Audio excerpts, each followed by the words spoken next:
আমি জানতে চাই আজকে এত বড় ঘটনায় বিরোধীতে যারাই আছেন, যে কংগ্রেসই থাকুন, কংগ্রেসের তো কোনো অস্তিত্বই খুঁজে পাই না কিছুতে কথা বলায়, সিপিএমই থাকুন আর বিজেপি থাকুন, তাদের প্রতিবাদ কতটুকু, তারা কতটুকু কথা এ নিয়ে বলছেন, তারা কতটুকু কি বলছেন? বললেই বলবেন আমাদের নামে কেস দিয়ে দেবে, তা দেবে। আর আমি বলি আপনাদের কাছে কোনো খবর নেই কেন, বা শাসক দল যে বলতে চান না, ওনারা নাকি জানতেনই না।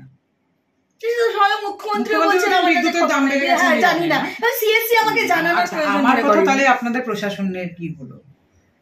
দেখুন, আমি কথা বলি, ভাববেন না ছোট মুখে বড় কথা বলছি। আমরা পুরুষ অধিকার নিয়ে কাজ করি তো। আজকে বাংলায় অন্তত, ভারতবর্ষে আমি ছেড়ে দিই, ভারতবর্ষের খবর আমরা পাই, কিছু খুব বেশি করতে পারি না। বাংলায় অন্তত কিন্তু পুরুষের ওপর যেখানে একটা এরকম ধরনের জিনিস হয় না, ফার্স্ট আমাদের কাছে খবর চলে আসে যে দিদি এটা না হয়েছে, জানেন রিসেন্টলি একটা ঘটলো বারাসাতে, 12 তারিখে এটা নিয়ে আবার শুনানি আছে, তো সঙ্গে সঙ্গে আমাদের কাছে ফোন চলে আসে যে কোথাও করতে পারি কতটুকু সেটা পরের প্রশ্ন, কিন্তু পুরুষ মানুষের উপরে নৃশংস কিছু, এগুলো কিন্তু অন্য জিনিস। মানে যে পুরুষ মানুষকে আত্মহত্যা করে ফেললেন, স্ত্রীর অত্যাচারে কিছু একটা হয়ে গেল, মেরে ফেলা হলো, সব আমাদের কাছে, আমরা যারাই পুরুষ অধিকার নিয়ে কাজ করি, আমরা এখন অল বেঙ্গল মেন্স ফোরাম বলছি না, বাকিও যারা আছেন, আমাদের কাছে কিন্তু খবর আসে। আমাদের কিন্তু সেরকম আছে সব জায়গায় সবকিছু মেশিনারি, যে আমরা কিন্তু খবর পেয়ে যাই যে পুরুষের ওপর এরকম ব্যাপারটা হয়েছে, কেউ আত্মহত্যা করে ফেলেছেন, বা আমাদেরকেও লোকে বলে দেয়, পাঠিয়ে দেয় ক্লিপিং, দিদি দেখুন এটা হয়েছে, বা ওদেরকেও হয়তো পাঠানো, অন্যান্য সংগঠনকেও। তাহলে আমি বলি আমরা তো খুব সাধারণ, আমাদের তো কিছুই নেই, গভর্নমেন্টের রিকগনিশন ছেড়ে দিন, ফান্ডিং কিচ্ছু নেই। তাহলে আমাদের কাছে যদি এই জিনিস আসতে পারে, কারণ সবাই জানেন আমরা পুরুষ নিয়ে লড়ছি, তাহলে আপনারা তো প্রশাসক, আপনারা তো শাসনকর্তা, তাহলে আপনাদের ইন্টেলিজেন্স নেই, আপনাদের কাছে বিরোধী দল, সক্রিয় বিরোধী দল, আপনারা তো আবার কেন্দ্রেও আছেন, তো আপনাদের কারণ সিপিএম কেও আমি বলবো আপনারা এত বছর শাসনে ছিলেন, আপনাদের কোনো মেশিনারি এখনো নেই চালু, এটা আমি বিশ্বাস করি না। তো সবাই আছেন তো আপনারা, তো আপনাদের কাছে কোনো মেশিনারি নেই যে আপনাদের কাছে এই খবরগুলো ছিল, আপনারা তো কেউ কোনোদিন কোনো কথা বলেননি, এতদিন চুপ করে আছেন তো। আর সবসময় আপনারা বলছেন যে চুপ করে না থাকলে আপনাদের ভয় থাকে, তো এত যদি ভয় পান আপনাদের কি করে চলবে? ভয় পেলে তো তাই হবে, যে যা হবে এরা মাথায় উঠে নাচবে। ভয়ের যদি কোনো প্রতিবাদই না হয়, তাহলে তো সবসময় এটাই হবে না, অন্যরা মাথায় উঠে নাচবে। কিন্তু দিদি, সন্দেশখালী থেকে শুরু করে এই যে একের পর এক মহিলাদের উপর অত্যাচার যেটা চলে আসছে, সামনে আসছে, যেখানে আপনি একটু আগেই বললেন যে মুখ্যমন্ত্রী মমতা বন্দ্যোপাধ্যায়, একদমই ওমেন্স কমিশন, এদের যে ভূমিকা, এদের ভূমিকাটা কেন এরকম নিশ্চুপ? মানে কি মনে হয় কোথায় আগে কেন আরেকজন সাংসদ তো নারী কমিশনের চেয়ারপারসন, যে কেন্দ্রীয়, তাকে যে কথা বললেন, যে ভাষা এফআইআর হলো যেটা নিয়ে, তা তারাই কি করে ধরনের কথা বলেন? একজন নারী আরেকজন নারীকে বলছেন, কি বলবো? মেয়েরা, আপনারা মেয়েদের কোথায় নামাচ্ছেন? মেয়েরা সত্যি মেয়েদের পাশে দাঁড়াচ্ছেন না আপনারা বুঝে বুঝে দাঁড়ান? সেটা আগে ভাবুন। পুরুষকে কিন্তু পুরুষের পাশে দাঁড়ানো আমরা শিখিয়ে ফেলছি। আপনারা মেয়েরা পাচ্ছেন দাঁড়াতে মেয়েদের পাশে? এই মেয়েগুলোর কথা ভাবুন তো, আপনারা কে দাঁড়িয়েছেন এদের পাশে? মুখ্যমন্ত্রীর একটা স্টেটমেন্ট আছে এই মেয়েদের জন্য, কোথাও তিনি বিজেপি করেন বলে নেই, কোথাও তিনি গরিব বলে নেই, এই বা কোথাও আপনাদের দলের লোকেরা এগুলো করছেন বলে আপনারা চুপ করে আছেন। আবার আপনার কোথাও কোথাও তো আপনাদের বিধায়ক আপনাদেরই হুমকি দিচ্ছেন, 1 লাখ লিড দিয়েছি, কাজে এটা আমাদের, চোপড়া আমাদের।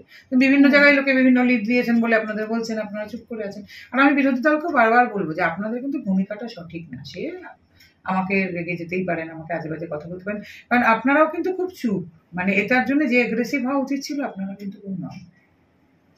শুধুমাত্র যে এই ঘটনা তা নয়, ববি হাকিমের ঘটনাতেও কিন্তু তোলপাড়। তো এই যে একটা রাজ্যের মন্ত্রী, তাকে তো না বিধায়ক বললেন মুসলিম রাষ্ট্র, মনে বলছিল না আমার কথা, এগুলো কেউ বলতে পারেন, আমি ধরে নিলাম সবাই তো বলতেন না, কেউ স্লিপ অফ টাং আমরা এসব বলতেন, কিন্তু তার বদলে একটা নিন্দা প্রস্তাব কোথায়? বলা হয়েছে কি যে না এটা ঠিক হয়নি, এটা উচিত না, এটা বলা উচিত না? এক কথায় কি বলবেন, যে লড়াইটা আপনি পুরুষদের জন্য লড়ছেন, লড়তে লড়তে সামনে যে অভিজ্ঞতাগুলো আসছে, পশ্চিমবাংলাটি কোন দিকে যাচ্ছে? কোন দিকে যাচ্ছে না, পশ্চিমবাংলার জনগণকে প্রচন্ড সচেতন হতে হবে, মানে আপনাদের বুঝতে হবে চারপাশে কি হচ্ছে, যাই করছে নিজেদের অধিকার প্রয়োগের সময় সচেতন থাকতে হবে। তবে এটাও মানছি পশ্চিমবাংলায় কিন্তু বিরোধী দলও সেই অর্থে গলা তুলতে পারেন না, সেই অর্থে কথা বলতে পারেন না, কারণ আমরা আজকে পুরুষ অধিকারের লড়াই লড়তে গিয়ে তো দেখলাম, যদি সত্যি অ্যাগ্রেসিভলি, ডেডিকেটেডলি আর অনেস্টলি লড়াই করতে পারেন, তার ফল কিন্তু পাওয়া যায়, তার ফল কিন্তু সত্যিই পাওয়া যায়। আজকে আমরা বাংলার বুকে দাঁড়িয়ে অন্তত পুরুষ মানুষের অধিকার নিয়ে কথা বলার যে গলার জোর, যে লড়াই, যে মানে এই ব্যাপারটা কিন্তু ভারতবর্ষের বুকে পৌঁছে দিতে পেরেছি।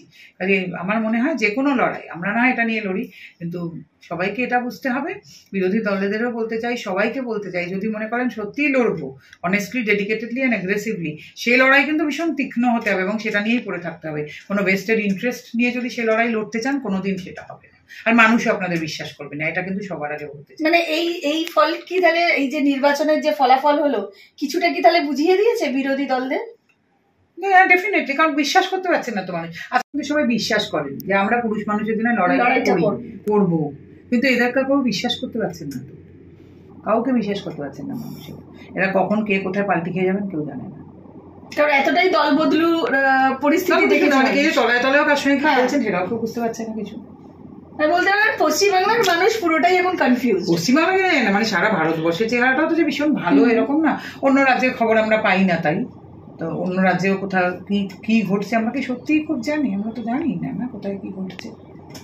রাজনীতির পরিবেশ তাহলে তলানিতে, একদম তলানিতে। কারণ তলানিতে বলবো না, কারণ ব্যাপারটা কি হয়েছে, রাজনীতির ব্যাপারটা এখন কাদা ছোড়াছুড়ি, মারামারি, একে অপরকে দোষারোপ, আর সারাক্ষণ হচ্ছে কি অমুক জায়গায় হয়েছে তাহলে আমার এখানে হয়েছে, আরে অমুক জায়গায় হলেই আমার এখানে এটা অন্যায় নয়, ওর ছেলে চোর বলে আমার ছেলে চোর হতে পারে, এই জায়গাটা আমাদের বুঝতে হবে আগেই।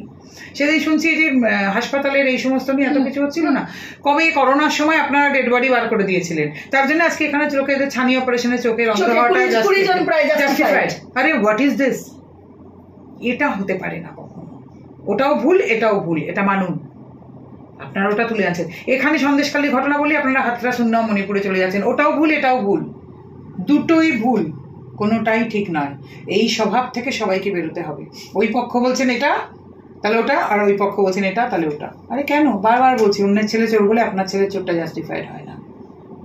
আপনার ছেলে চোর মানে আপনার ছেলেই চোর, এটা বুঝতে শিখুন আপনারা। অসংখ্য ধন্যবাদ নন্দিনীদি, অসংখ্য ধন্যবাদ দর্শক বন্ধুদের যারা এতক্ষণ অনুষ্ঠানটি শুনছিলেন।